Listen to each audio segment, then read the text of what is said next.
On this BartenderHQ podcast, we are talking about how to maximise the effect of Christmas for the new year.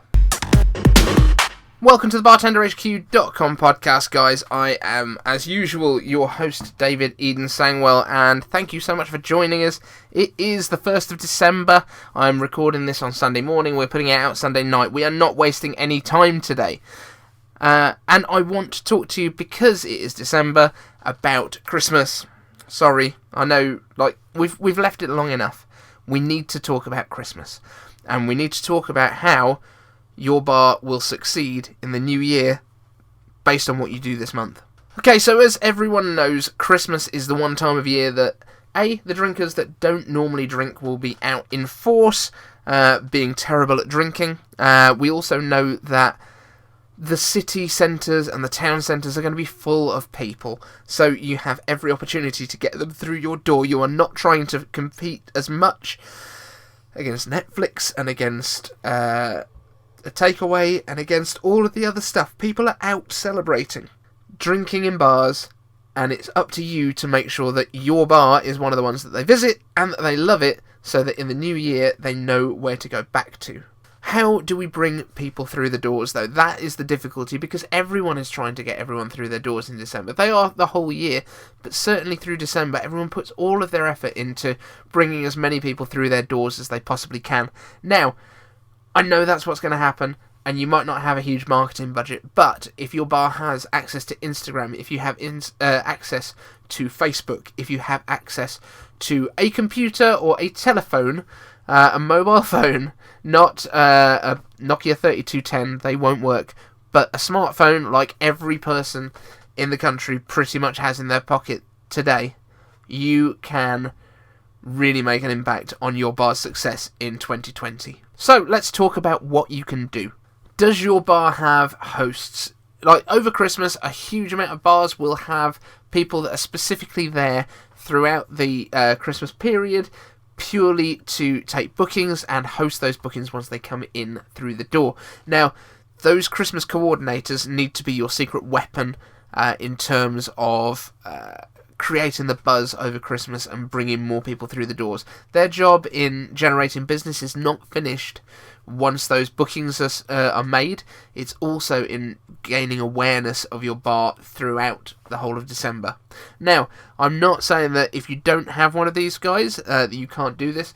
All it means is that you need to find somebody else who can, whether that's a manager, whether that's yourself as the bar owner, whether it's yourself as a bartender.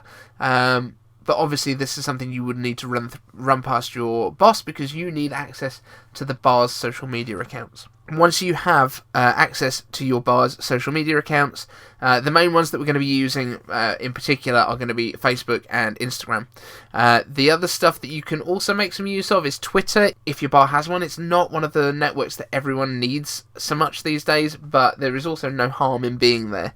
The more places that you can be, the better. And there will be some more stuff that you can do with other platforms that we'll come to a little bit down the line too. In terms of the Instagram accounts, Instagram is a massively good platform, because it is the kind of platform where people will be making stories and they will be documenting their nights out. So they'll quite often be posting from where they are. It's not something that you kind of collect all of your images and then go home and compose something later on.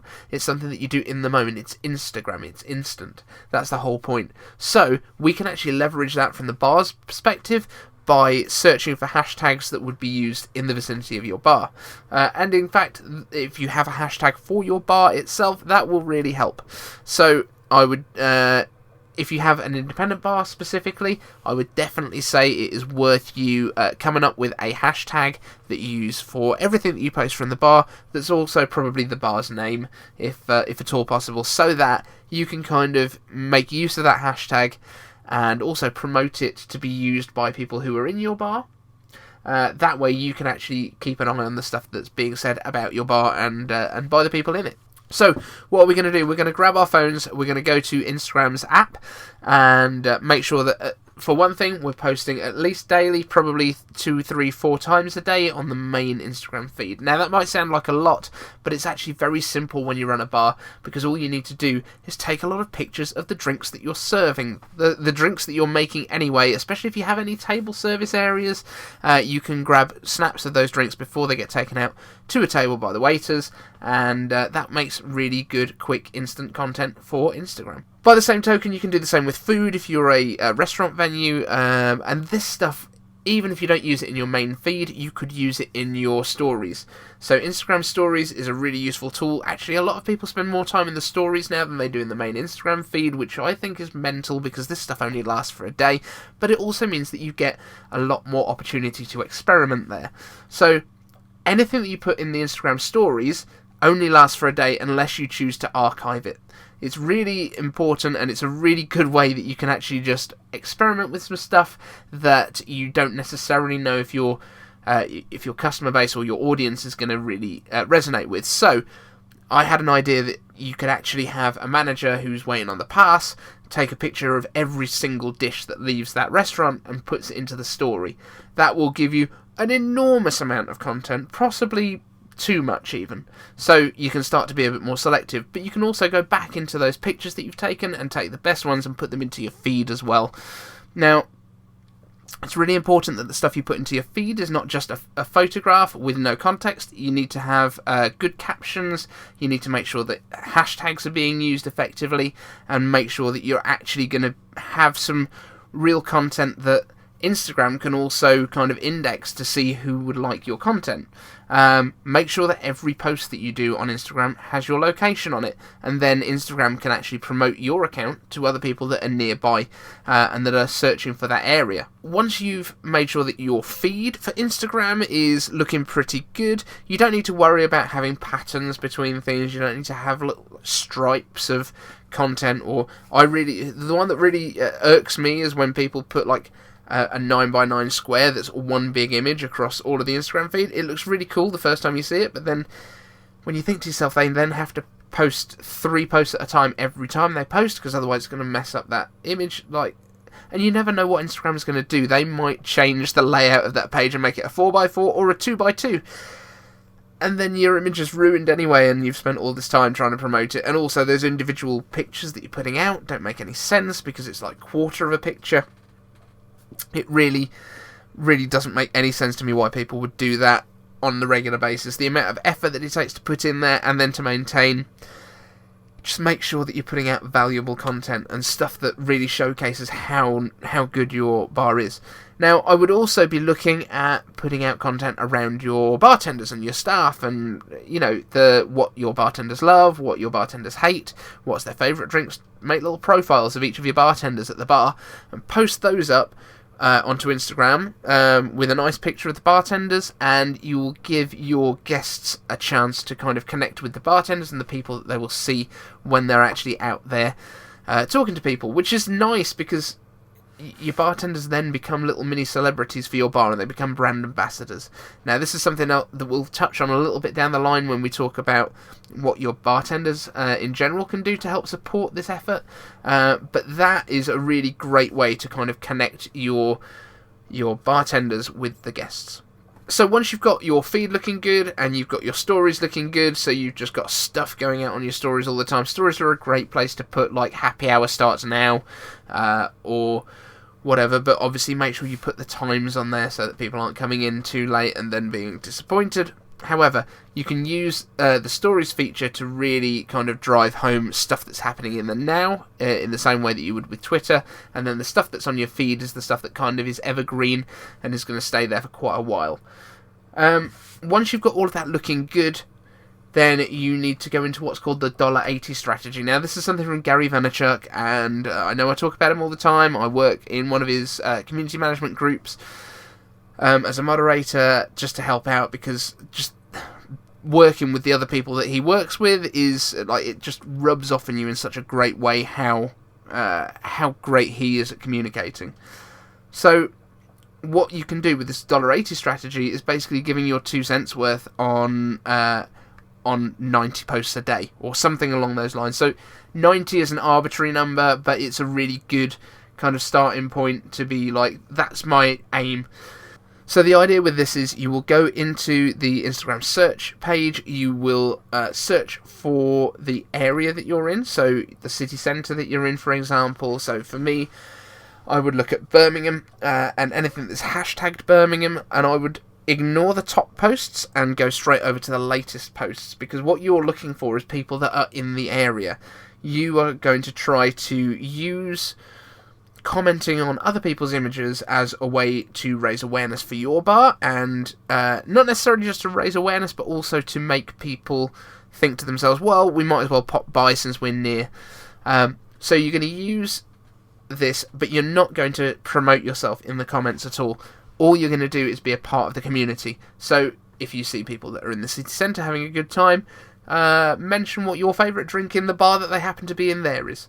Don't mention anything about your own bar, but because you are commenting as the bar, it gives people an opportunity to go, oh, who is this guy? Oh, okay, they're just around the corner, let's pop in.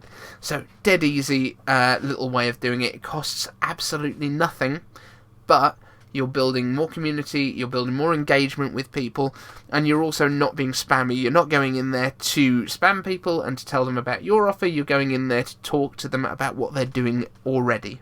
And so the idea is that you would take possibly the first 10 posts that you see under that hashtag on the latest that are interesting to you, leave a little comment that's interesting, or a little piece of information about the area, or, you know, just react genuinely to what the person has posted. And then once you've done 10 or so posts there, move on to the next hashtag that you think would be posted by someone who's in your area who might like your bar. So you might do cocktails that are near you, or you might do the area of the city. You go into hashtags for really like the street that you're on. You might go into hashtags for the day of the year it is. You know, you can go a little bit further afield than just purely local to you as well, because you never know where these posts are going to end up. And essentially do that 9 times. That will give you 90 comments that you've left. You'll also see some of the best content that's on Instagram, because you'll be looking past these top posts feed. You'll see what people are reacting to, as well as what people are doing right now. And you'll be just starting more conversations. And conversations are what will work. Now, if you're really into conversations, do hit up Twitter. Twitter is great for this stuff, and that would be my second tip. Once you've got your feed going on Instagram, your stories going on Instagram, and you've done some commenting on Instagram, now Twitter is a really good place to react to local stuff that's going on. So I always recommend, whenever you go onto Twitter, go straight to the search, the little magnifying glass icon, go to the search and look at what is trending at the moment. If there's anything that could be related to your area, or something that you have an interesting opinion on that's not going to really offend people, because we don't want to alienate anyone. However, if you can get involved in a conversation that's happening in real time, you're going to do far, far better than you will if you try to just shout about your own business. If you can join a conversation that already exists, you're going to have much, much more success. Okay, next up, Facebook. So Facebook is a really good place to share everything that you do, and I would actually, I don't normally recommend having stuff that posts across multiple platforms, but Instagram and Facebook are quite well, integrated, because they're both owned by Facebook. So if you set up your Instagram account to cross-post everything that you post on Instagram over to Facebook, you're not going to have any real issues there. All the stuff that works on Instagram will also work on Facebook, although Facebook gives you more flexibility. So if you're doing anything organically for Facebook, things like Facebook Live, like we did today while we were actually recording this podcast and interacting with some people during the show, you can do that. The other thing that you can do really well with Facebook is you can actually do more long-form video. However, it's vitally important that video works for you on Facebook without having to have the sound on. So either have closed captions that are sitting there up front, but they're actually on the video. They're not a caption file, if this makes sense at all. So you kind of have to post-produce a little bit if you're doing a talkie video. Otherwise, really visual stuff works well. So a bartender making a drink, like the highlights of it, cut it together. But you need to grab people's attention without sound in the first 2 or 3 seconds. Because the way that Facebook works is it's a constantly scrolling feed. Now, I don't recommend putting stuff on YouTube and then sharing that to Facebook, because all that it will show people is a thumbnail image, whereas if you upload natively to Facebook with your videos, you will be able to actually have it playing in the feed, and it will just look organic and more interesting. So if you can get something really punchy to happen in that first couple of seconds, you will grab a lot more eyes and a lot more attention that stays with you than you will if you put a talking head like this straight into the Facebook feed, because nobody knows what I'm saying. That's the problem. So that is the biggest thing that people get wrong on Facebook, is they'll just try and put the same content that they would put on other platforms into Facebook, but people are generally, probably 80-90% of the time, scrolling through Facebook without the sound turned on. Because if you're on a bus, you don't want the speech blaring out at you as you just scroll past a video. So you need to grab people's attention quickly enough that they stop and tap on the video so they can listen to it. Make sense? Yes. So we've talked about Instagram, we've talked a little bit about Twitter, we've talked about Facebook. Now, Facebook also has a stories function that you can use in the same way as Instagram, and again, you can set your Instagram account up to share across to your Facebook page as well. So I would suggest probably doing that, so that your stories come across to there, and that just kind of keeps everything ticking over a little bit. Now, it's not the ideal situation because, again, people browse different platforms in different ways, but it's better to have something there than nothing at all, because you've got at least an opportunity for people to see you and know that you exist, regardless of whether it is exactly the perfect kind of piece of content. If you have the time, adjust everything for the different platforms. So, for example, if you're going to have a video that you put up on Facebook and Instagram, probably start the video saying, "Hey Facebook," and then go into your spiel, and then when you put it onto Instagram, cut that little first couple of seconds off of it, so you just go straight into your spiel, because you've got the context then for Facebook. That's perfect. For Instagram, you're still getting something really good, but it hasn't got the Facebook bit on it. Do you see what I mean? I mean, this is kind of like the higher level stuff where you're really trying to tweak the content to work well. But it is really, really important. It's very, very powerful when you do these little tiny changes to things. Now, you might wonder why we're doing all of this stuff, but essentially we're trying to build the community now and make sure that people come into your bar at its best in December, when you're absolutely packed, there's a great atmosphere, they remember having a great night at your place. Hopefully they remember it when they're thinking of where should we go in January or where should we go the rest of the year. Your place will be first to mind, and what you want is to make sure that your service is absolutely on point throughout December. And the thing is, you know that you can have the staff there because you're going to take the money in December, so you should be throwing everything you've got at this month to make sure that it's absolutely memorable in your guests' eyes. Now, the other thing that you can really do with Facebook is, and this comes down to kind of creating the memories. If you've created great memories, encourage your guests to leave you reviews on Facebook. Facebook reviews are really, really powerful, and it's very important to how your bar sits and how well it's promoted by Facebook within the app. So get as many of those reviews on there as you possibly can. Encourage your guests that have had a great night to leave a review for you, but also, for goodness sake, don't delete bad reviews. That's a really bad idea, and it's just so easy for people to have had a screenshot and then show that you're trying to manipulate the scores and stuff. It's not worth it. And second of all, if you do get a bad review, connect with those people publicly and say, look, we're really sorry that you had this experience. What can we do to fix it for you, and get them to get in touch with you. Now, I personally don't encourage people to give away lots of freebies to people that have had a bad time, because there are people out there who just don't like your venue, they don't like the kind of music that you play, they don't like the style of drinks that you serve. If you're encouraging people to come back again and again that just don't like your venue and giving them freebies, it becomes a vicious circle. You're also encouraging people to complain, essentially, because you're rewarding them for a complaint.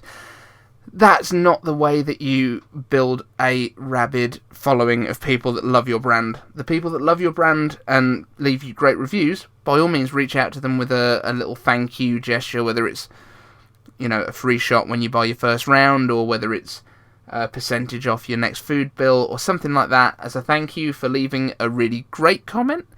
It's much, much more positive to leave a great review and be rewarded than to leave a shitty review and get rewarded. Now, the last thing I guess in terms of building the brand would be using LinkedIn, and this is again more for party planners and that kind of people. So this is going to work really well for people that have been disorganised with their staff parties and need somewhere lastminute.com that they can go and have a great time.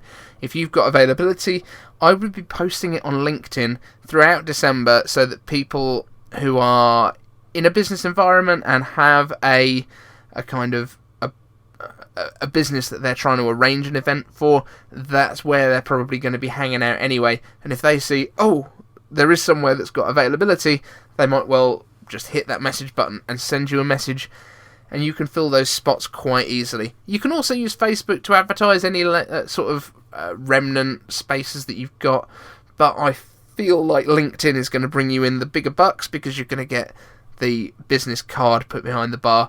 People are going to have a lot more to spend when it's the boss that's paying. So this is my little guide to how you can maximise January by making December awesome.